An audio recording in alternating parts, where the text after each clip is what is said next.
What's up guys? Good morning. So, maagang maaga ano. At punta ulit ako dito sa bukid. Ayan. So, ito yung tanim naming mais. At malapit na rin maharis. Mga siguro 1 month plus na lamang siya. 110 days ang pag-harvest sa kanya.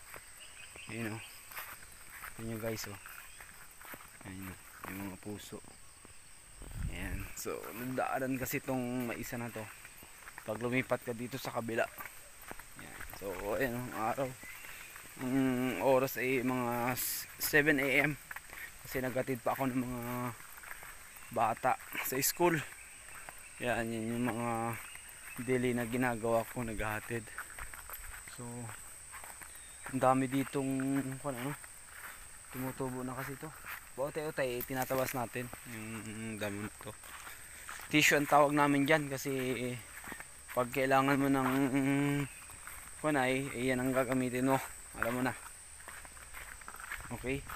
So, dito tayo at mag-uulat tayo ng kalabaw. Ayan, doon pala. Sa kabila. Ayan, so may mga tanim kami saging dito. May mga saging. Ayan, saba. Saba yan guys, saba. So, yung talabong. Ayan, talabong lumipad. Kulay puti. Ayan, dalawa. Ito nyo. Ayan, so, kinakain niya yung mga kuto sa kalabaw at baka. Yun yung trabaho niya dito. So, siya yung kumakain. Hello, Marites. Hello, sumusunod agad siya. Susunod agad siya. Good morning. Ulahin kita. Gusto niya magpaula kanina pa. Right, so lahin ko siya dito. So may gawi dito. Gusto niya pumunta doon sa kabila, hindi naman pwede doon, may maisan doon eh. Pwede ka na dito itali oh. Oh, dito. Hindi naman siguro abot yan sa maisan. Oh. Yan. Tali lang kita. Huwag kang pupunta doon sa maisan, ihigpitan natin. Wait lang guys. Tatali lang ako. Karkulahin natin yung layo para hindi umabot doon sa mais. So, yan. Hindi siguro abot, hindi umabot yan. Kailangan hindi siya umabot doon sa mais. Natanim.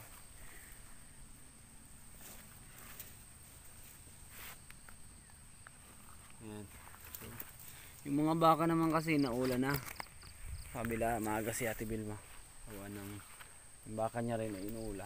Pag wala siya, ako nag-uula. So, dito na tayo dadaan. Naglalakad lang kasi tayo. Baka siya magsabi dito. Yun ang iniisip ko eh. Iikot yan eh. Dito ka. Dito.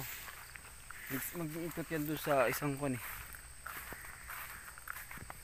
May mga kalabaw na marunong eh. Pag alam niya sasabit, babalik. Ganun yung mga ibang kalabaw. So marunong yun. Yan si Marites, hindi kasi sanay yan sa mga sabiran eh. Gawa nang lumaki siya dun sa malawak, sa mga talukan. Dun yan sanay eh. Yan sa mga linang. Taga-tambunan niya si Marites. Dun sa Torrejos. Okay, so tinan mo siya. Nung nakaraan, nagsabi dito oh. Yan oh, patay ang kuyapi oh. Oh. Yan, patay ang kuyapi. Right. So yun lang guys, at aapawi na rin ako. So nakapulot ako ng luos. Ito yung luos. Ito yung sariwan na lagpak. So yan eh, dinadala ko. Sayang din kaysa kung dyan mabulok. Pakain ko sa manok. Okay. So bye bye. God bless sa lahat. Ingat kayo palagi. Ride safe mga kaibigan. Bye bye. May na tayo.